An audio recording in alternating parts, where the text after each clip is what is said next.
আসসালামু আলাইকুম। পটুয়াখালী বাউফল উপজেলার বগা ফেরিঘাট নিয়ে আজ কিছু কথা বলবো, চলুন শুরু করা যাক। বগা ফেরিঘাট বাংলাদেশের পটুয়াখালী জেলার বাউফল উপজেলা বগা ইউনিয়নের লোহালিয়া নদীর তীরে অবস্থিত একটি গুরুত্বপূর্ণ নৌ পরিবহন কেন্দ্র।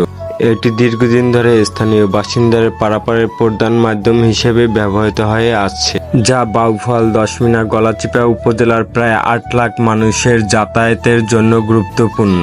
তবে এটি বহু বছর ধরে স্থানীয় জনগণের যাতায়াতের অন্য মাধ্যম হিসেবে ব্যবহার হয়ে আসছে। ফেরিঘাটটি লোহালিয়া নদীর উপর স্থাপিত, যা দক্ষিণ অঞ্চলের বিভিন্ন উপজেলার মধ্যে সংযোগ স্থাপন করে। স্থানীয় বাসিন্দারা দীর্ঘদিন ধরে এখানে একটি সেতু নির্মাণের দাবি জানিয়ে আসছেন, কারণ ফেরি ও ট্রলারে নদী পারাপারের সময় নষ্ট হওয়া এবং অন্যান্য ভোগান্তি তাদের দৈনন্দিন জীবনে প্রভাব ফেলে।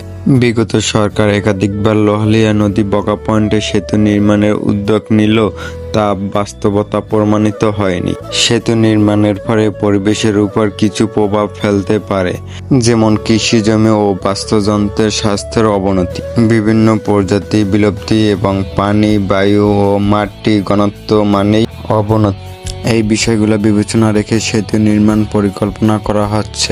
বগা ফেরিঘাট স্থানীয় অর্থনীতি ও সামাজিক জীবনে গুরুত্বপূর্ণ ভূমিকা পালন করে আসছে। ফেরিঘাটের মাধ্যমে যানবাহন ও যাত্রী পারাপার করা হলেও সেতু নির্মাণের মাধ্যমে এই অঞ্চলের সড়ক যোগাযোগ আরও উন্নত হবে এবং স্থানীয় অর্থনীতি ও সামাজিক জীবনের ইতিবাচক প্রভাব ফেলবে।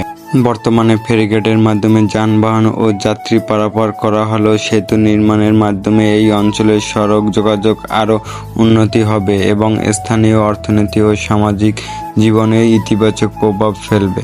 সেতু নির্মাণের ফলে পরিবেশের উপর কিছু নেতিবাচক প্রভাব পড়তে পারে, যা বিবেচনা রেখে পরিকল্পনা করা হচ্ছে। ভিডিওটি যদি ভালো লাগে থাকে তাহলে শেয়ার করে দিবেন আপনার টাইমলাইনে। এটা কোনো নিউজ নয়, এটা শুধুমাত্র একটি সাধারণ ভিডিও হিসেবে প্রচার করা হলো।